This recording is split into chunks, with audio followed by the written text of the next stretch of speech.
writer for a number of personal blogs and other blogs like Ribbon Farm, and she's a self-proclaimed curious person.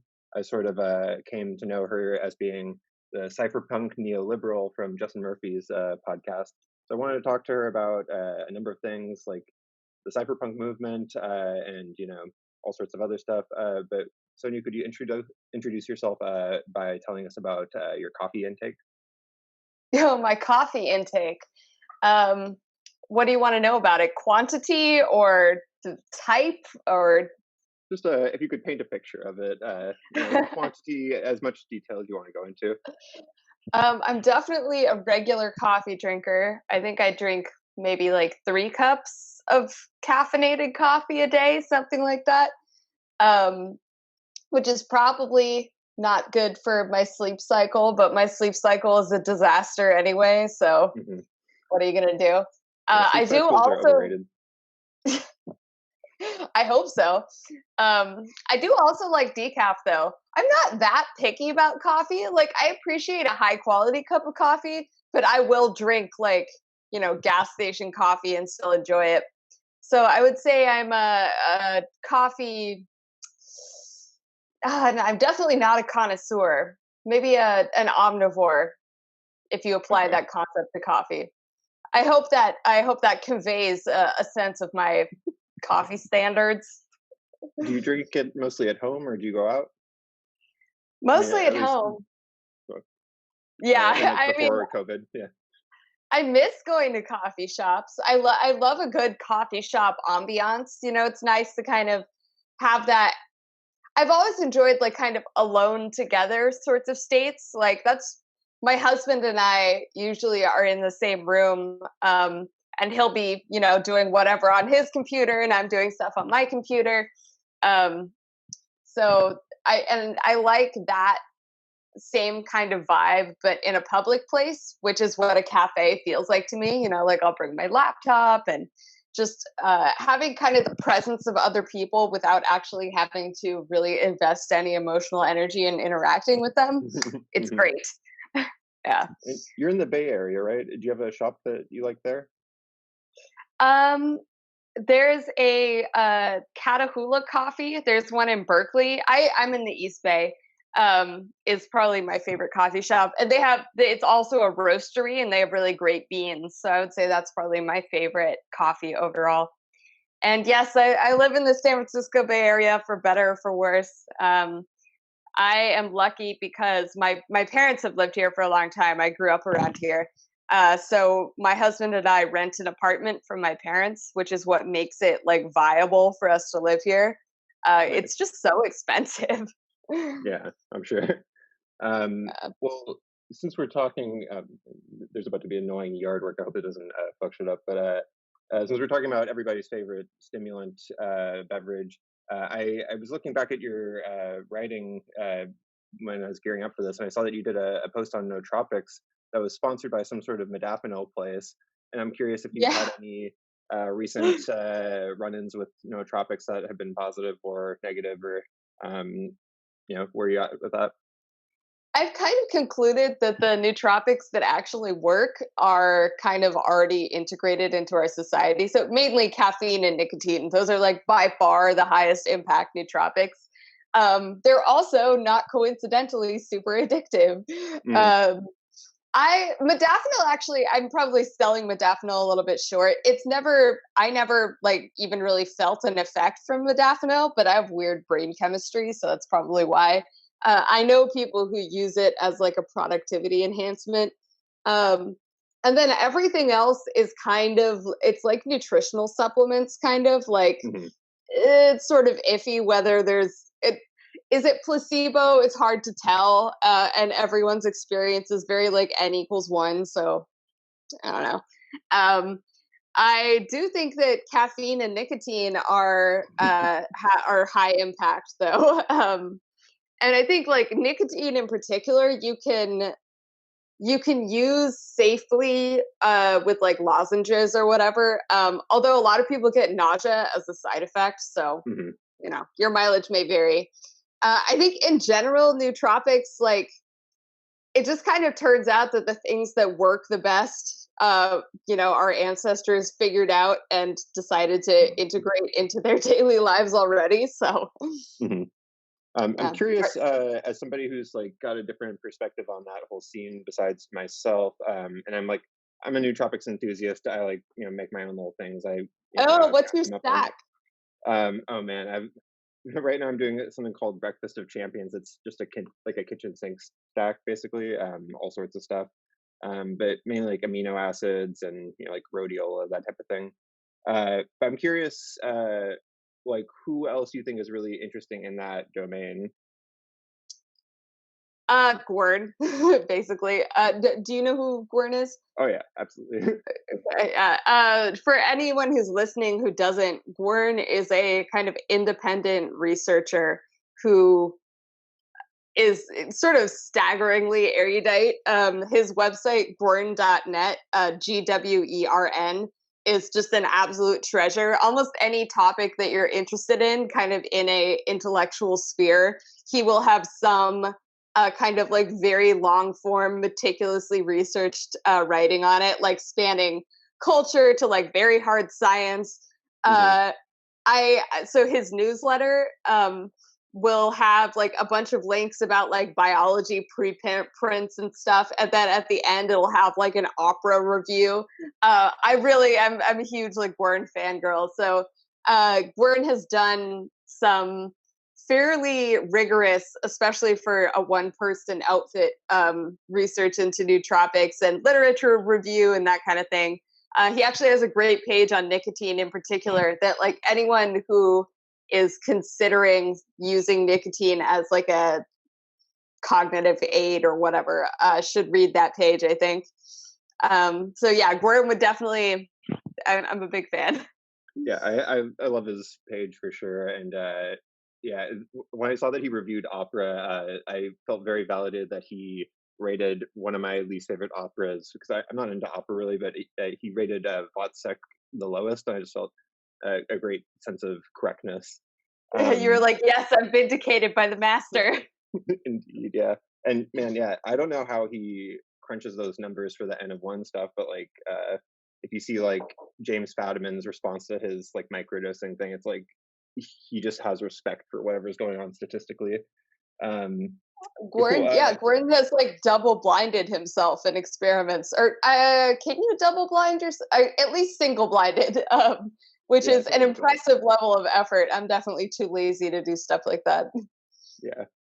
Um well, that sort of, I guess, like bridges us into the main thing that I wanted to talk to you about, which is like cypherpunk culture. And I also saw that you have a lot of write ups about cyberpunk, and um, I was wondering if you could a spell out the difference and b sort of give me a sense of what interests you about the contemporary cypherpunk scene. So, the difference between cyberpunk and cypherpunk is kind of more of like a media thing. It's much more focused on aesthetics. There's definitely overlap though. Like the cypherpunks are very cyberpunk. Um, Most cyberpunk stuff isn't particularly cypherpunk, but there is some overlap. Like the Cryptonomicon say would probably fall into both camps. So like cyberpunk is like it's a media genre, stemming from there's some sort of seminal works in the 80s, like Neuromancer, Snow Crash, Bruce Sterling stuff. And then cypherpunk, it kind of developed semi-contemporaneously. Like I can't remember which term came first, whether cyberpunk or cypherpunk came first. I think cypherpunk is a play on cyberpunk, but I might be misremembering the etymology there. So cypherpunk is kind of it's encryption. Basically, it's centered on encryption, like using encryption to evade censorship, basically, or to circumvent, to obviate censorship. And it's interestingly kind of spread from being mainly focused on communications to encompassing money, and now guns, as the like 3D printing guns movement has really taken off. Well, it's funny. It's funny to me that 3D printed guns is sort of the description that has stuck, despite it being really much more similar to CNC milling. I guess 3D printing is just like the term that is most. Well, I guess I don't know. Anyway, that's kind of beside the point. So cypherpunk, kind of the cypherpunk stack would be like Tor, Signal, Bitcoin. It's these technologies that don't rely on a centralized third party to be able to communicate or transact. And the idea is to, when the internet was kind of first coming on the scene and developing, there was a lot of idealistic energy around like, the state is going to be is not going to matter in this new cyberspace realm. And that turned out to be not really quite correct. But it's like the goal is still useful and it still drives a lot of useful work. Like I think Bitcoin in particular, like right now, Bitcoin is by far the most active cypherpunk scene. But there are also, there are peripheral things like, PGP. PGP is like the foundational cypherpunk technology. I don't know how good of an intro that is. Like, feel free to ask any follow-up questions that come to mind. Yeah, for sure. I think it was you that tweeted about SciHub being like kind of like a beacon of cypherpunk success or something like that. Was that you? I don't know if it was me who tweeted that, but I do agree with that. SciHub is a really interesting combination of it's a website, right? Like it's an interesting combination of decentralized and centralized, because it is a centralized resource. But every time one of the websites gets popped, like a new one comes up, and it's kind of a like international regulatory arbitrage play where like the internet, you can access websites that are hosted in like Russia, on the internet, regardless of where you are, assuming that you have, relatively free internet access. Free as in freedom, not free as in beer. And I would love to see SciHub like be an actual protocol. But I guess it would just use BitTorrent or something like that. Yeah. You don't really, yeah. But SciHub is great because it's so much more convenient than actually pirating stuff, like manually pirating stuff. Library Genesis is another kind of similar project that is really great. Cool. I'm unfamiliar with that. It's kind of like SciHub, but for books as opposed to papers. Okay. Yeah, I'm definitely very pro piracy. I don't really bother to pirate anything myself, but which is, why most people aren't that into piracy, because you have Netflix or whatever, so why bother? Right. I have curiosity. Are you mostly like a PDF person, or are you into physical books, or like how do you think about that? I'm much more physical books. I hate reading PDFs for the most part. Like I just find the form factor really terrible. And I love the tactile experience of physical books. I read a lot of ebooks. My phone, it doubles as an e-reader. So I read a lot of ebooks on the Kindle app, which is like another thing where I've definitely made the trade-off in favor of convenience. Like I once went through the rigmarole of getting all of my books off of Kindle, and stripping the DRM and everything. And it was just such a huge pain in the ass. Like, it's just really not worth it. So I buy hard copies of anything that I really, really care about. I went through a phase where I kind of wasn't reading or buying physical books at all, because they just take up so much space, and ebooks are so convenient. And I like being able to highlight really easily, and then like have like a repository of things that I've highlighted that I can copy and paste. That's really convenient. But physical books are censorship resistant in a way that ebooks aren't. Like Amazon is not going to be able to yank things off of my literal bookshelf in a way that it is with ebooks. And I'm expecting the censorship regime in the United States to get a lot worse. And I've been expecting that for years, but it just like keeps coming true. So I think it's going to keep ramping up. And I really, the works that I care about the most, I want to have in hard copy. But Gotcha. of course, there, there's a limit, right? Because they take up a lot of physical space. Definitely. It's funny because I came to terms recently with being somebody that I guess has the exact opposite preference. Like, I appreciate books for just like their value, and like I agree that they're really nice, but like I love the immediacy of a PDF. Um, Mm, I respect that. I wish that I liked reading PDFs because the PDF hoarding thing is also very appealing. I even kind of hoard PDFs despite not reading them. So I mhm. can't imagine what it's like as someone who actually reads them. You must have like massive folders of them. And they're all terribly indexed too, like and then you're just like, what is this? 1 point dot whatever. Um, So I'm also curious. You talk about like the aesthetics of cyberpunk. What are your favorite parts, aesthetically speaking, of the cypherpunk movement? The cypherpunk, the aesthetics of cypherpunk. Hmm. I mean, I love a good like bare bones HTML page where it's like plain text or something, or it's like a text file. Um, and I mean, there is a lot of overlap. I think both movements draw inspiration from each other. Like the cyberpunk writing has a lot of cypherpunk stuff in it, um, and cypherpunk projects definitely take inspiration from cyberpunk aesthetics. And so like yeah, the cryptocurrency world. So I used to work at the Zcash Foundation. So the cryptocurrency world is definitely a big reference point for me. But I would say like in both cases, what I like about them is the high tech, low life aspect of it, which is that's like the cyberpunk tagline is what makes something cyberpunk is the high tech, low life. Um, and I mean that carries over to cypherpunk also. Like it's very fringy, like to be into cypherpunk stuff, especially to be as one of the, cypherpunk's right code, to be someone who's actually getting into the nitty gritty, you have to be pretty weird. Like it's very, there's lots of like bespoke extremism and like bizarre political standpoints and stuff. Hmm. Like the famous assassination markets thing that came out like early cypherpunk movement. Although it's funny, a lot of the OGs cypherpunks like think that guy is crazy. I can't remember his name off the top of my head, but the guy who wrote the assassination markets post um, was like a legitimately crazy person. Hmm.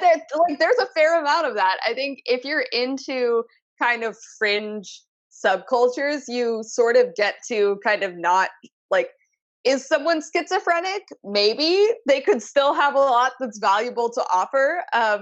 There are a lot of like very unhinged people Hmm. in these movements, but I did like that's something that's very appealing to me. I really like. I definitely have a very strong novelty drive, and a lot of novelty comes from like actually mentally unwell people. Probably like to some extent, including myself. Like I'm medicated, but I'm definitely like I don't know, like clinically diagnosed or whatever. I'm one of the more boring kinds of mentally ill, like just depression, which is like kind of dime a dozen. But I have a fairly high tolerance for actual legit insanity. But I mean, it does top out at a certain point. Like someone has to be somewhat tethered to reality to be interesting. Like one of my mutuals on Twitter, or my former mutual, he got banned, has like fully lost his mind to the extent that it's I mean, it's like uncomfortable to interact with him because you don't know. It's like you're. I don't know how he's functioning as a like normal person on a day to day basis. It's like on the level where you're like, is your family aware that you've completely lost your marbles? I don't know, and that's kind of, I guess, the nature of the internet. Wow, this answer really went off the rails, but I mean, maybe that's representative. uh, no, that's great.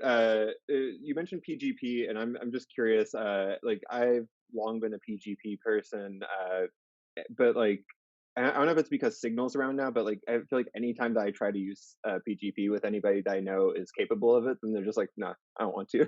And like I guess it's tedious, but like It um, is tedious. it's not that tedious. I think it's like the combination of tedious and having like zero practical ROI. Like, you don't get any immediate benefits from using PGP, just the kind of abstract, like I'm harder to spy on benefit. Um, I am very lazy about that stuff. Like I use Signal. Signal is Mhm. easy to use. So Totally, yeah. Yeah, it's yeah, just the blue version of messages. kind of. And then I mean, I use Tor occasionally. I mostly use Tor when there's like something that I have to use Tor to see. I don't use it like on a it's not definitely not my daily driver. I would Yeah. love to be one of those people, but I'm just not actually one of those people. Well, if you're using it as your like your daily, driver, then like, aren't you kind of taking up the bandwidth that should be reserved for, or is that a thing? No, that it's more that you're providing cover traffic.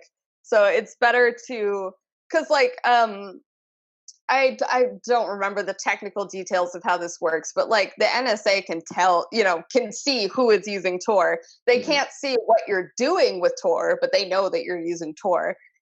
So it helps to add to like the anonymity pool. Um, so it's encouraged to use Tor. They want you to use it. Also, Tor is working on scalability. Like they have a big ongoing like scalability upgrade that they're working on. I don't know where it is in its process of development, but I know that it's something that's on their minds. Because yeah, it is. I mean, it's gotten a lot better than it used to be. Like Tor is much more seamless. It's like the user experience is vastly improved over say like 5 years ago. Uh, which I guess is not surprising. Like 5 years is kind of an eon in internet time. Um, but yeah, use Tor. Don't feel guilty about it. You're supposed Fair enough. to. Good to know. So with all the shenanigans that happened, a few days ago, and like any sort of uncertainty about like whether or not the voting is legitimate, when there are things like Cardano coming along, or just like smart contracts that seem to be offering something that's like a little bit more sure.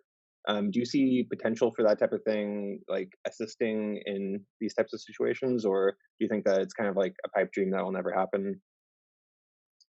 Um, I mean, it's like it's always a pipe dream that'll never happen until it suddenly isn't. Like Hmm. people were using Bitcoin as an example again. People were working on the concept of Bitcoin for a long time, and it was kind of poo-pooed as being impossible, or like it was always going to have fatal flaws. Uh, and Bitcoin does have flaws. Don't get me wrong, or rather, it has like trade-offs. But it doesn't have fatal flaws, as evidenced by its like continued success. So I think I would expect kind of the same thing with electronic voting. I do think that like actual adoption of it, I mean, it's almost like a separate question. The technical there are the technical issues and there are the social issues, and there's Hmm. overlap, but they are somewhat different. Like, is there going to be an incentive, like a compelling incentive for sort of the powers that be to adopt electronic, like cryptographically verifiable voting? I don't know. I really don't know. Maybe Hmm. eventually. I would expect smaller countries to go for it first versus the United States. Um, and kind of like a lot of our ballot problems or our voting problems are like solved by paper ballots, but it just takes a long time to deal with paper ballots. So in this like instantaneous 24/7 world, I don't know how long people are going to put up with those delays. We'll see. Yeah. Like that is a big part of what caused problems in this cycle, was both that like the uncertainty introduced by counting delays.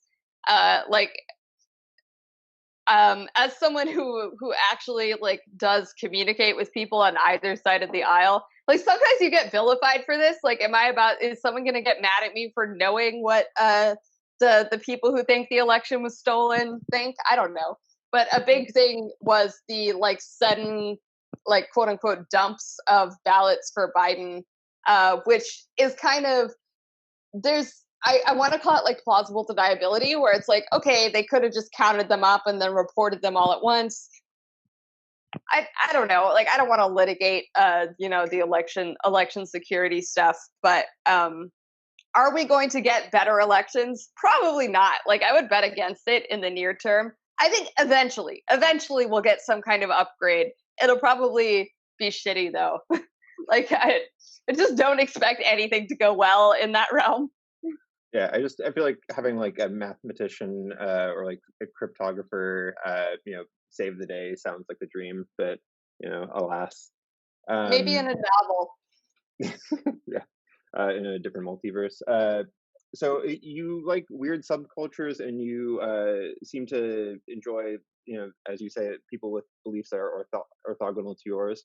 Um, what was I going to ask about this? I guess like the cypherpunk stuff and like open source. I feel like there's some overlap with like kind of like the occult and chaos magic-y type stuff in the weird subculture space. Like, I think you like, I think we're mutuals of liminal warmth, and that seems like, Yeah. I'm curious about the weird subcultures that use or where there's crossover here in your travels. Interesting.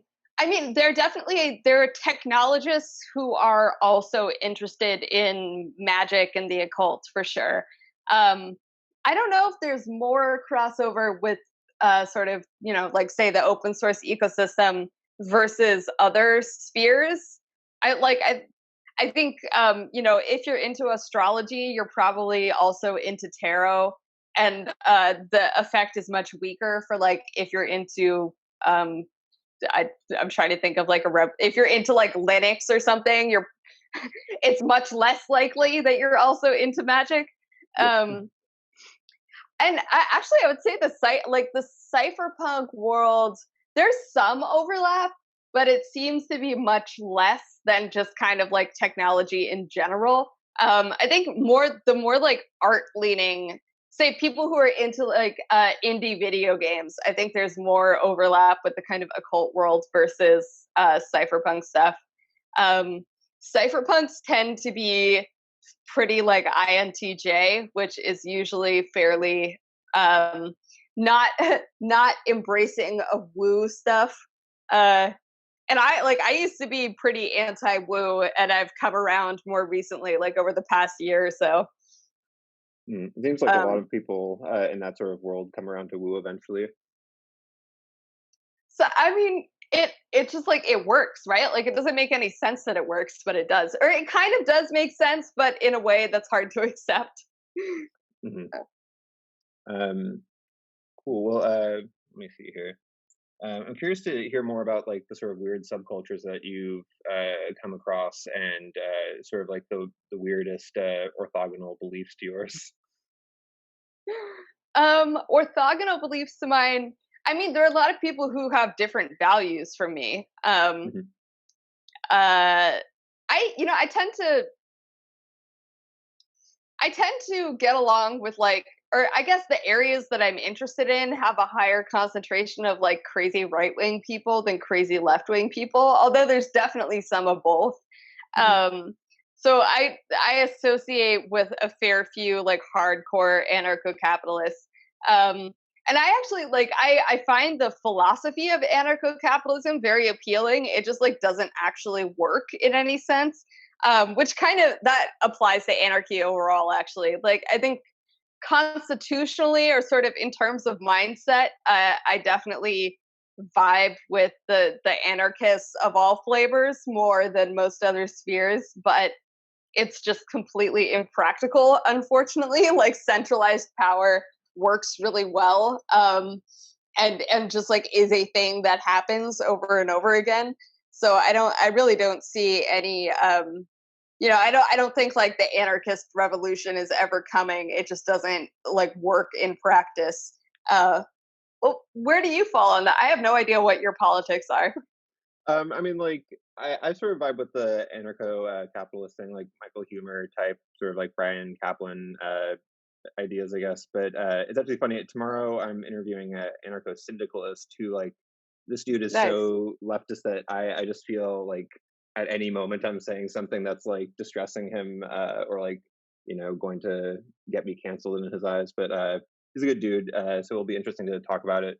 He's also like a physicist type person, so like I'm gonna Oh, cool. drag him into that world.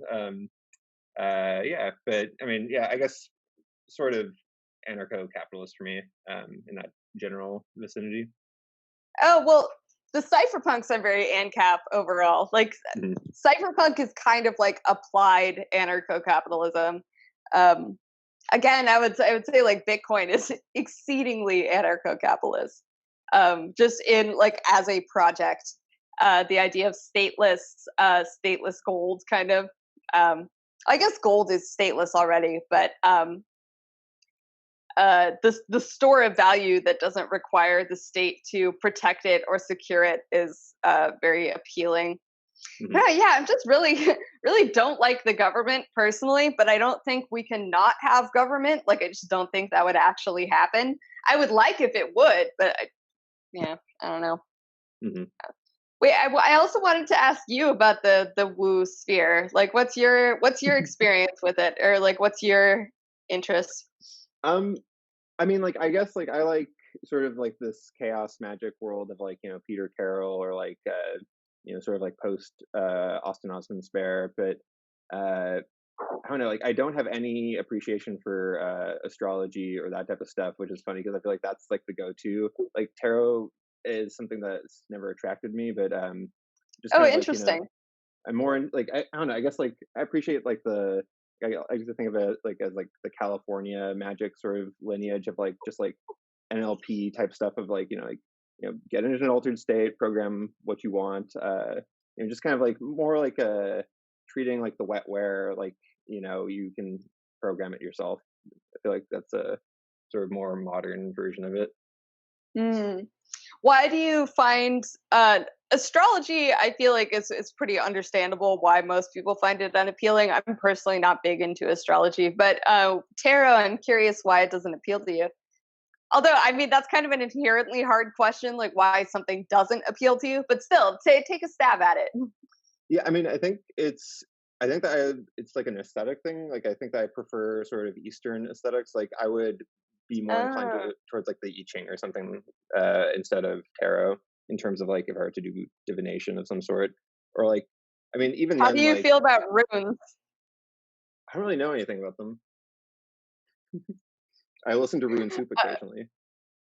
Um, I was just thinking about the aesthetics. I feel like runes are kind of in between the Eastern and Western. Uh, I guess I mean runes are kind of a I mean, you could call the I Ching runes, I guess. I was thinking of like Norse runes specifically. Or say, what about like bone casting? Bone casting is great aesthetics. thing. I mean, like, I'm a vegan, so I feel like I wouldn't Oh deal with no. bones. Oh, I'm But oh sorry. no. Well, I just feel like that's like the completely wrong thing to say to a Uh, vegan, and I didn't realize you were vegan. What I'm if they were like I'm reclaimed bones from like, I don't know, roadkill or something? I mean, first of all, I mean, like, I'm not a sensitive vegan. You can say whatever you want, but I mean, I guess that's like reading tea leaves or something like that.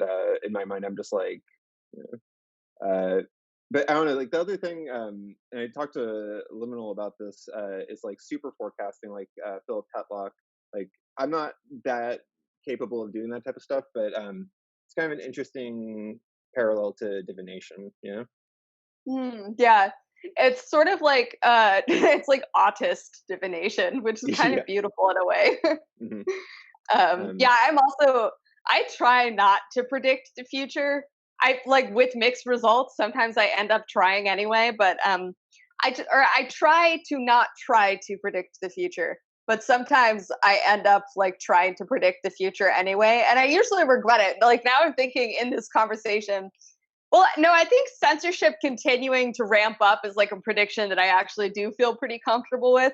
But for the most part, I try to limit it because it's just really difficult. Like the future is very weird and non-linear and like all kinds of shit happens. It's hard to foresee. And I hate being wrong. So if you limit your predictions, that really cuts down on wrongness in a way that I find helpful.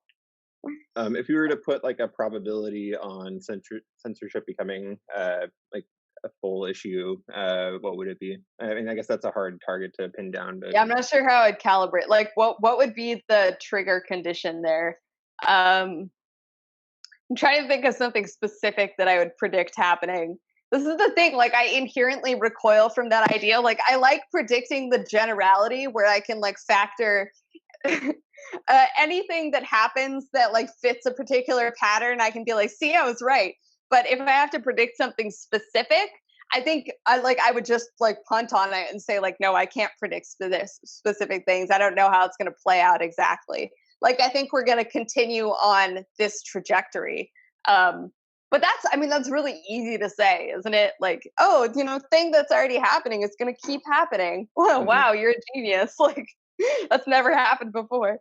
Um, yeah, like I would be really shocked, say, if section maybe this is like a negative prediction. I don't think that social media becoming common carriers will happen. That seems exceedingly unlikely to me. So Yeah. like how say your phone service is at least not supposed to deny you or like to censor people based on what they talk about in their phone calls. um I would be absolutely like gobsmacked if that kind of protection came to something like Facebook or Twitter. I Yeah, I would say there's like almost no chance of that happening. In terms of opsec, besides PGP and like Tor and like Signal, is there anything else in the sort of like cypherpunk toolkit? Hmm. I like OPSEC. I would say that the most important thing about OPSEC is threat modeling, which is not really a technology, but just like a mindset. Mm. Which is kind of like what are the realistic or like what are the actual risks that you're running and how can you mitigate those specific risks? So like for me, I like my personal OPSEC is like I use a password manager. It's like really boring and typical. Mhm. Um, I have I have like a couple of email addresses that I don't use publicly that I only use for stuff that I want to like either not have under my own name or have be like hard to guess. uh you should have two-factor authentication on like most stuff. And it shouldn't be SMS two-factor. This is kind of like I would say those things are actually way more important than like Tor or Signal. Is just like securing your accounts. I don't post pictures of my of where I live, like the skyline around where I live, because I don't want to get stalked. Like it probably wouldn't be that hard to find me if someone were really motivated, but I don't want it to be easy. Mm. Like I live in the San Francisco Bay Area, but I never say the exact city that I live in online.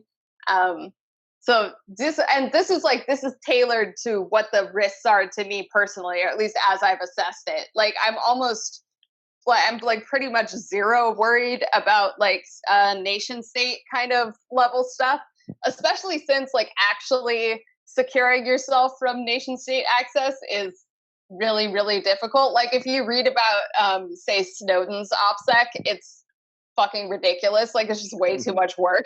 I'm sure, yeah. I really don't want to do a lot of work. So there's definitely, I would say like maybe min maxing is an important part of OPSEC. Like what are the high impact things that you can do that don't take that much effort? Um, and even like 2FA is pretty annoying, but I deem it to be worth the effort. Like the friction is worth it. Um, yeah, so those are my OPSEC thoughts. What about you? So as someone who actually like I really respect that you're willing to jump through the hoops to use PGP despite like personally not being willing to do it. What is the perceived benefit to you? Why do you bother? It's funny because like a lot of the time when I use it, I'm not even like covering up sensitive information. I feel like I just get like a cryptography dopamine hit kind of. Uh, I mean, I I mean, don't know. Like, cryptography is really awesome. Like it's yeah, super super cool. yeah. I mean, it's funny. Like to bring it back to the magic thing. Like it's kind of like the hermetic seal on something, and so like it's good to know that like it you have that power to like enforce privacy. Um, that's funny also because like I don't know, like I have some sort of uncertain feelings about privacy because like um I don't know, like, I think if we all had reduced privacy, it might not matter as much, you know? Like, Mm, like some of the stuff that, like, Audrey Tang talks about, um, I'm not familiar. she's like a I guess, a digital democracy person in Taiwan, and so, Oh, they're just using, a lot of, new technology to, you know, I guess, improve the democracy. So, I don't know. I don't know where I'm going with that, but, yeah, I think that, PGP is, like, easy enough for me. I'm the type of guy that, like, just has text edits open, so it's, like, easy to just be um, but then again, Signal's there. But it seems like yeah. people don't wanna get on Signal, like, you have to convince them, and so, like, I sort of like I'm like, "You can join the cool kid club of using Signal, or you can join the extra cool kid club of PGP." And I've gone maybe 2 converts. Interesting. Um, yeah, I like the idea of PGP as the kind of hermetic seal. And I wonder if that's sort of the main usage of, well, probably not the main usage of PGP, because then you would also like, I mean, some people do use it seriously, like as actual, securing information kind of stuff. I wonder if as far as I know, transacting on like darknet markets, you still have to use it. Um, Mm. I don't know. That's another thing where there's just so many hoops to jump through. Maybe if weed wasn't legal in California, I might use darknet markets. But actually, probably I just wouldn't smoke weed. I don't know. Interesting, I'm okay. definitely lazy. Like, I do not deserve any cypherpunk cred, by the way. Like, I just know a bunch of cypherpunk people, but I kind of don't do any of it myself. Like, I don't write code. So if cypherpunks write code, then I definitely don't count. It's funny, getting the sense of your coffee consumption and your, like, I guess, how important weed is to you, really fills out my model of who you are. Well, I haven't. Weed is so expensive, is the thing. Like, I really want. I feel like in say 5 to 10 years, the prices are going to be much lower. Like they've already been dropping, but the level of regulation definitely imposes like a price floor. Um, and I don't have like. I wish I knew like an actual dealer or something so that I could buy like bottom barrel weed for cheaper. But so I haven't been smoking at all recently, just because it's expensive, and I'm trying to live frugally, relatively, as frugally as you can while living in the goddamn Bay Area. But Totally. um, yeah, I do miss it though. I bet weed is definitely my favorite drug. Like it's so nice, it's just so mellow. Yeah. It's funny, like, I feel like my aversion to it, like, I do smoke weed, but my main aversion is just, like, kind of mainstream stoner culture being so, like, stupid, you It's know? very cringe. Yeah. Yeah. It is kind of an embarrassing drug to associate with because of Mhm. all those the stereotypes and like the stereotypes are true. Like I've known some really hardcore stoners, and yes, they are like that. Like, um, Yeah. Well, yeah. before I'm taking up too much of your time, I wanted to sort of talk zines and stuff. So Oh you do a zine, and something that you talk about in what I've read about it is like artifact, and I'm curious how you distinguish artifact yeah. from art. So artifact just indicating like a thing, like a like I would say that this is an artifact. Um, Although I wonder, I mean, you can definitely make digital artifacts. Like I would consider a PDF, say, would be like a digital artifact. Hmm. Um, there's a connotation of like heft to it, that it has. I don't know, that it has some like distinct thingness to it. Thingness. Um, and I mean, I really like making kind of publications. Like I just always really loved publishing. Um, and I used to make zines as a teenager when it was way more of a pain in the ass, and I didn't have any budget to get stuff printed professionally, so I was just like running things off on my parents' printer. And I actually still use my parents' printer, but not as heavily as I used to. Um, and there's something about the like craftedness of making a some kind of distinct publication. I don't know, it's just very satisfying. Like I think there's a kind of primal satisfaction in, especially in making physical objects. Actually, it's just very, the tangibleness of it is very satisfying. And so art generally, I think would, it can take any number of forms, and it's sort of famously like flexible and hard to define. Mhm. But an artifact, like, I guess now I'm wondering, like, could you make an artifact that doesn't count as art? And under an expansive definition of art, no. But I mean, I guess like, say like you buy a microwave and it comes with like an instruction manual. I would consider a microwave instruction manual. That's an artifact, but I wouldn't think of it as art, like automatically. Although Mhm. if you then asked me like, does this count as art? I'd be like, well, someone designed the schematics, so if In my you're mind, learning there's like about it. there's like a connotation of like foundness in my mind. I'm not sure if that resonates with you as well. Like Interesting. like you might find an artifact, but you like versus Uh, making one. I'm not sure, but that's just where my mind goes. yeah, no, I think there's some like mystique in the word artifact. Like it conjures up, say, like something that you would find, say, at an antique shop, or like I'm thinking of the like magic stores in Buffy the Vampire Slayer. There's all kinds of like cursed objects and stuff. And I think that connotation is intentional in using the word artifact, is that there's a some mystery to it. Uh and a little bit of like old world flavor. It's almost like nostalgia bound up in it, especially in our our like 24/7 digital world. Mhm. Things that, like I said, they have some heft to them, and maybe that also, like, having the ability to develop history. Um, an artifact is able to show its age.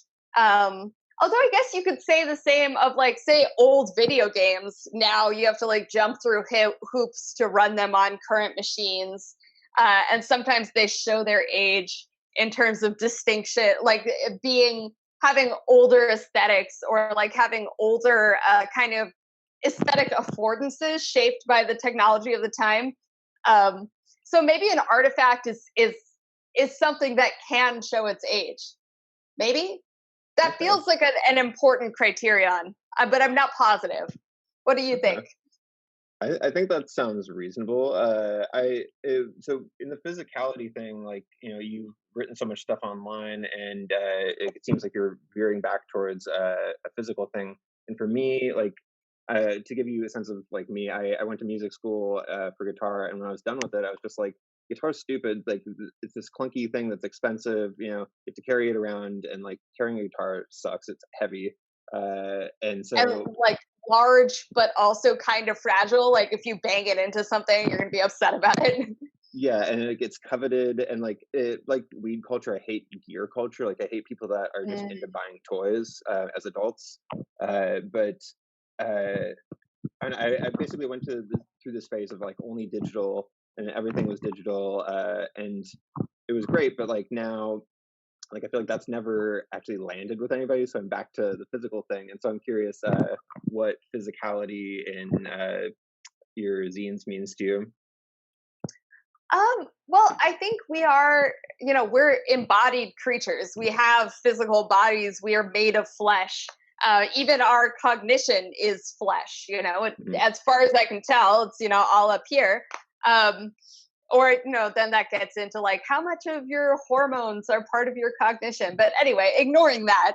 Um, so I think I like connecting with people as bodies, and there's something like, it's different to talk to people in person versus like, even this is kind of the closest that we can practically get to an in-person conversation using the internet, and it's really not the same at all. There's so much bandwidth that's still missing. um and I like, I guess I just like having that connection with other people as bodies, as flesh. And I think it has a different effect on people too. Like reading something online is different from reading it on paper.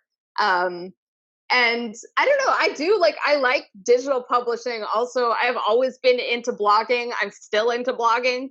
Um, but it's just a different kind of satisfying. It feels and I think it is like primal, because we are physical beings. Like having a thing that you can physically touch, that you can physically give to somebody else, does make a difference. And it scratches an itch that isn't scratched by the internet. At least for me. I don't know if everyone would feel the same way about it. Hmm. Like, do It's you in, when you're like playing a guitar physically versus, does the music creation process feel different to you, or does it have like a different kind of satisfaction attached to it? I guess that's the other aspect of it. Like it definitely, the creative process feels way different because like something that I take issue with. I'm a really snobby guitarist, and so like when somebody plays something that's totally guitaristic, I'm just kind of like, oh, cool, you like are doing something that is like set for this instrument. But I'm really interested in like non-guitaristic stuff. So like my favorite guitarist basically just like showed me the power of permutations, and so you go through all these different permutations that aren't comfortable, like they hurt your fingers to play. But it's Oh, like to become aware of these possibilities that aren't really just comfortable and at your disposal is kind of interesting to me. It's like similarly, like if you're doing something, if you're drawing by hand, I mean it's a totally different skill set, but like compared to using Photoshop, like the possibilities are endless. But like at the same time, people relate to that sort of like, I'm doing this with my hand and it's not going to be accurate, it's going to be gestural, it's going to have tons of inaccuracy. So kind of it's funny that I think people just like to see people jump through the hoop of like committing to something physical and like having to use their monkey brain to like do their best job at it, versus like for instance, I like to compose algorithmically, so like I'm not a coder by any means, but like I throw some spaghetti code together and come up with like little that counts. logics. Yeah. But I don't know, that's like that's how I think more in terms of like games. But so many people just want to like jam, and I can't jam. I hate Not a jamming. jammer, huh? That's interesting. It- You're making me think of how like there's so many different ways of engaging with any different like tool set. And you also made me think of like there's kind of a costly signaling aspect of like doing anything physically. Like say Mhm. you can do such like perfect and also like realistic but fantastical at the same time stuff with say CGI. Like you see that in like current video games and movies. There's this like kind of hyper realism where it's things that could never exist in real life, but that are portrayed as in this very like immersive sort of, you know what I'm talking about. I don't need Mhm. to still like repeat those words. But there's still like say there's super popular Instagrams of people doing like physical watercolor, and I wonder how much is I don't know. There's like there's the meta aesthetic of like whatever tool set you used to make a particular work. Um, and I think that people are interested in that like the production process aspect of making something. Mhm. Like that's something that people have been interested in with my work is like the zines themselves are interesting, but also why and how I made the zines or like why I chose to make zines is something that people are interested in.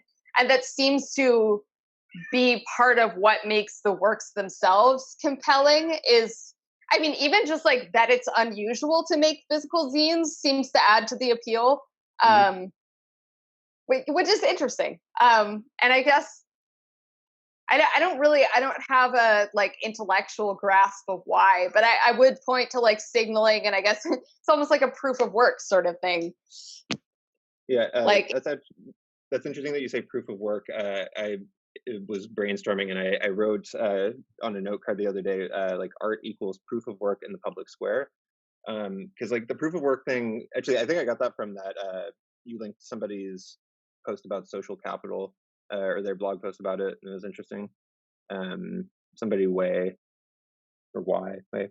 Um, I'm not sure. Wait, Eugene Way, maybe? Yeah, yeah, yeah, Oh, was it social status as a service, maybe? yes. That's a Mhm. really, really good post. Yeah, I Super got like long, but like worth 80% it. through it.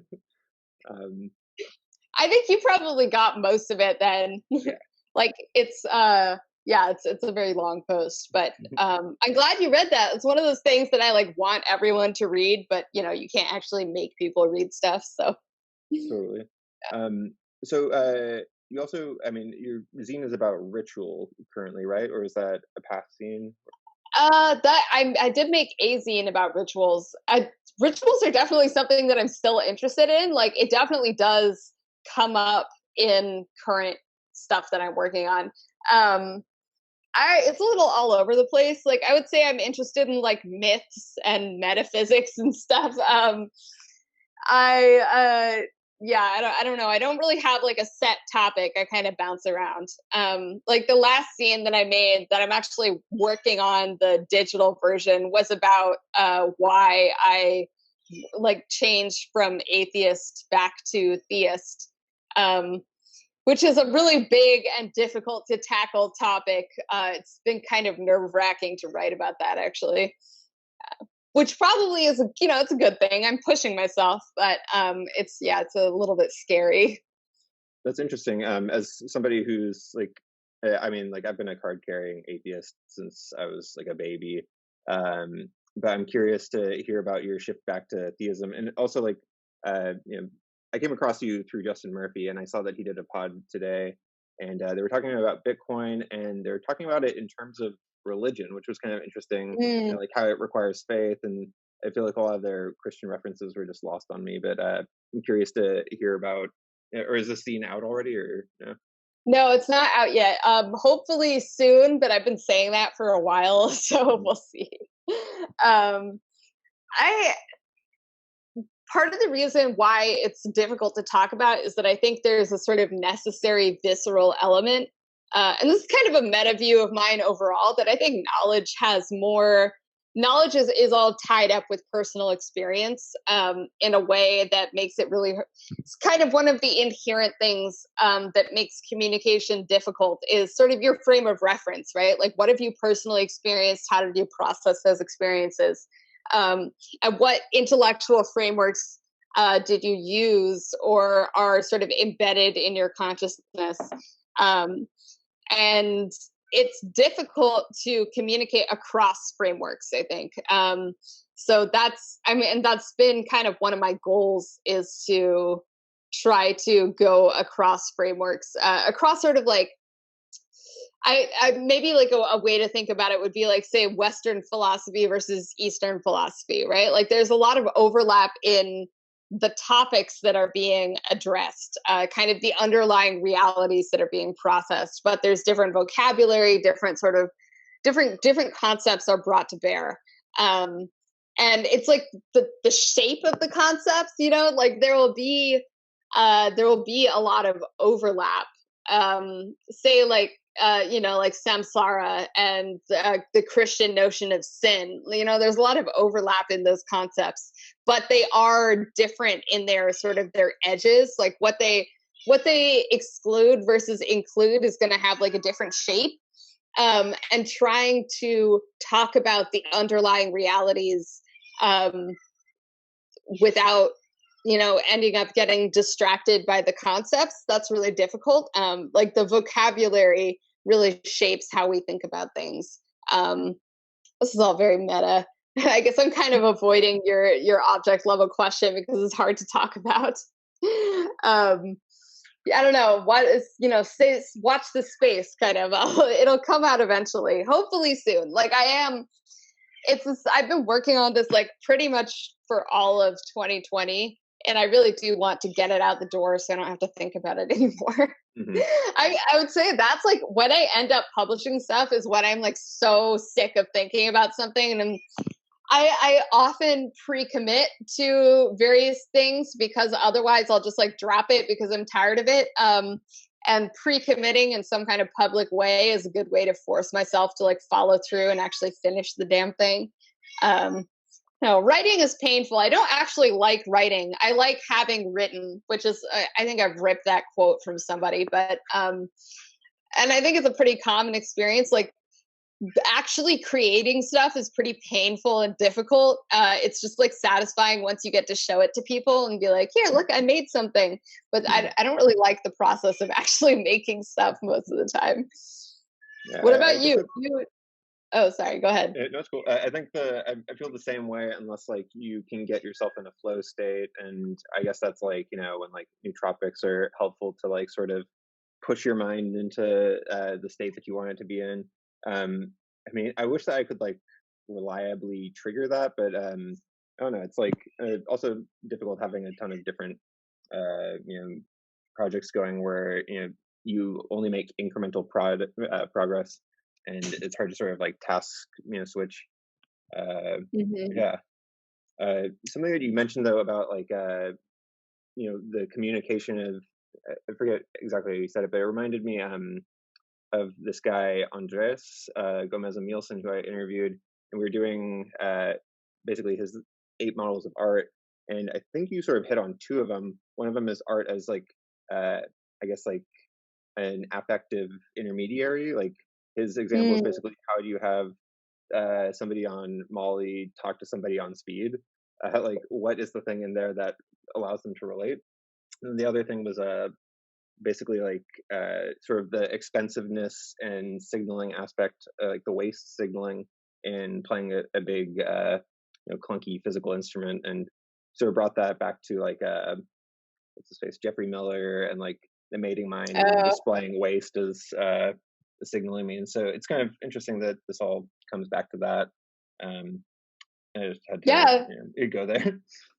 Oh, definitely one of the topics that I've been interested in for a really long time is sort of social status and the things that there's a lot of magic to social status. Like it's this Hmm. kind of gestalt combination of a bunch of different sort of processes that are running in parallel and get all tangled up with each other.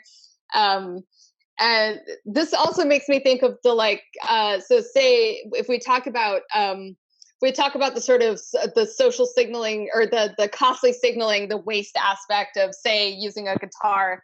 Um, but there's also like I definitely like I think that that has validity. It like has merit as an observation. But I would turn to the thing that I mentioned earlier about us being like embodied flesh creatures. Like I think that's Hmm. another aspect of it is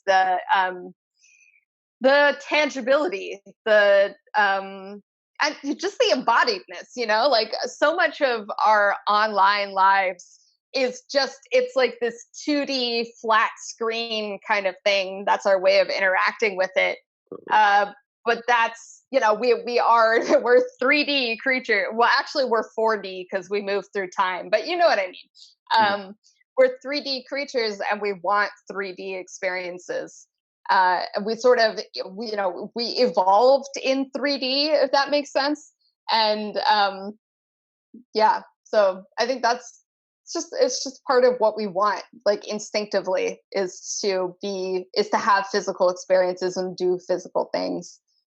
Yeah, that makes sense. And I mean, like music being like a temporal thing down to like the micro timing of it, but also like being a spatial thing. Like I guess if your sense of spatialness or space is just headphones like left and right, it's just 2 dimensions versus like being in a room and having like however many plus time and I don't know, interesting.